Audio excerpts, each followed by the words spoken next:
So, are you starting? Okay, this is a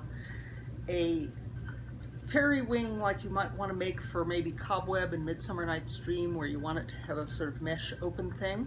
This is how you make that using wire from Dollar Tree, a little cheap thin kind, and a dry cleaning bag like this that you use, some filler from an Easter basket, and an iron, and later a heat gun, plus cooking parchment. So what you do is you take 2 yards of thin wire and you make it into a figure 8 with a little section that has extra wrapping that can be sewn onto the costume at a later point. You then go and take one of the loops and stick it between 2 layers of cooking parchment. Cooking parchment stops the iron from sticking to it. You heat up your iron, and you also go and take the dry cleaning bag. So you take the dry cleaning bag and wrap it around the loop so that it goes on both sides and is fully in there. Doesn't matter if it has wrinkles or if it doesn't have wrinkles. You can do it perfectly flat, you can do it not flat, but you want to have at least 1 inch of extra all the way around on both sides. You then go and take your Easter basket fluff and you spread it all around the area of the loop and out past the edge a little bit. Important to get some that goes past the edge, especially around here near the tip. You don't have to be terribly neat about it. In fact, the irregularity is part of the plan. So you then take that, put your cooking parchment over the top, and your iron. Ideally, your iron is on a wool setting. That is to say, not the hottest setting, but about 1 down from that middle setting. First you go and you flatten that. Let's see, it's pretty flat there. I've got a little piece that I'm recycling, so I don't have that much on the edges. And I want to get well past the edges of doing that. Then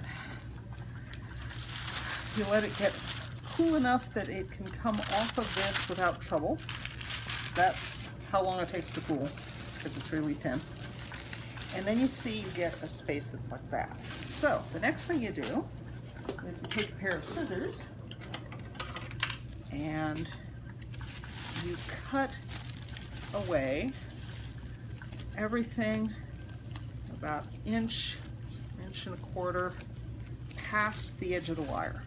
So you have this nice big flange all the way around your wire. Again, you can see it doesn't matter if it's perfectly even, roughly, because all that flange is used for is to wrap the edges. So again, you take your cooking parchment and you take your plastic and you wrap it around itself and put the cooking parchment on the top so it doesn't stick to the iron, and iron it to itself in that spot. And when you're lifting it up, don't lift it up until it comes off easily, otherwise it kind of pulls it apart. So we fold it over again, like that. And you just keep folding. You can actually hold it down and fold quite a bit over it at a time.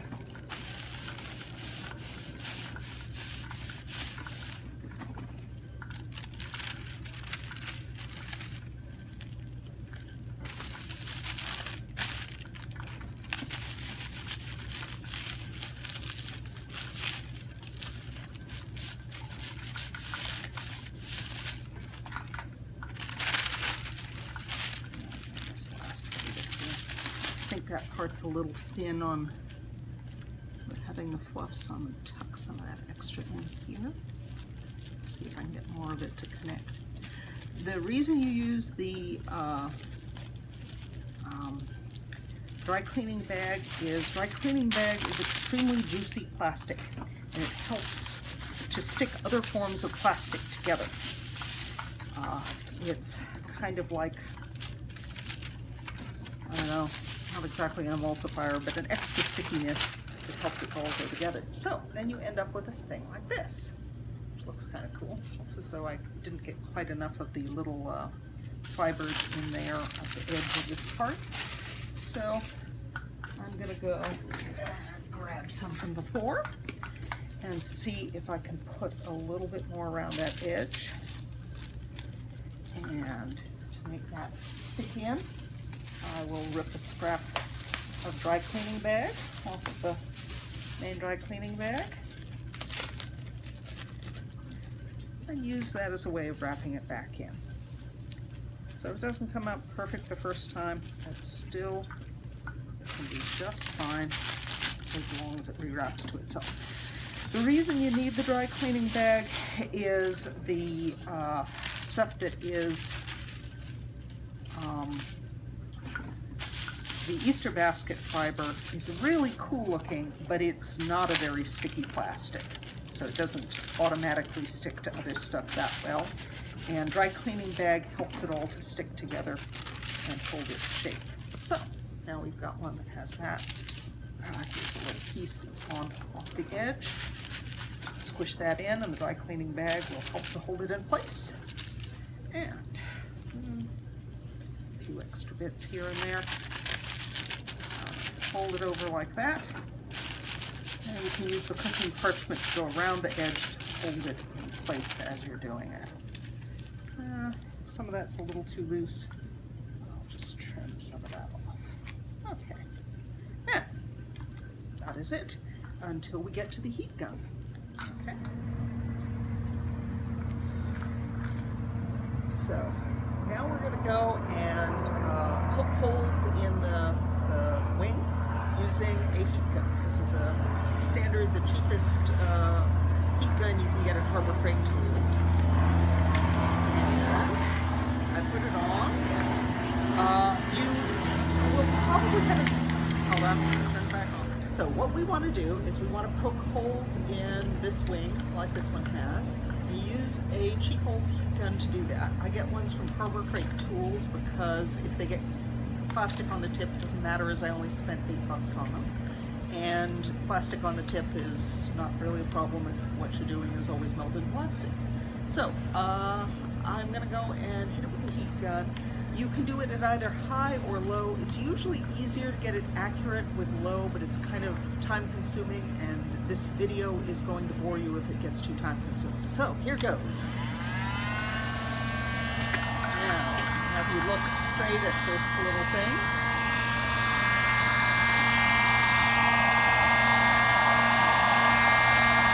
You can see you slowly go and melt the dry cleaning bag parts,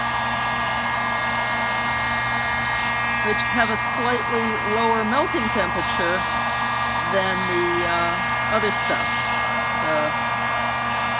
And you can poke holes in that and leave it more of a mesh of the fibers.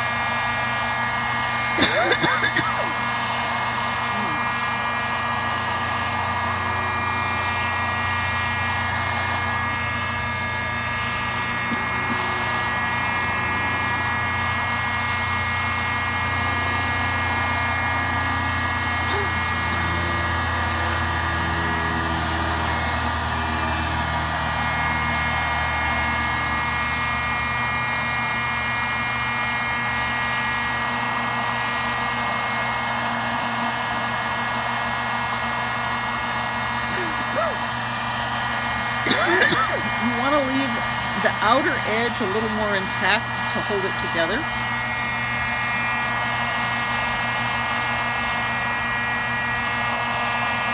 can heat it up enough till you get some stuff on it, but if you heat it too much on the edge there, it kind of goes out. But if that happens, you just get more dry cleaning bag, re-iron it over, and just keep going at it.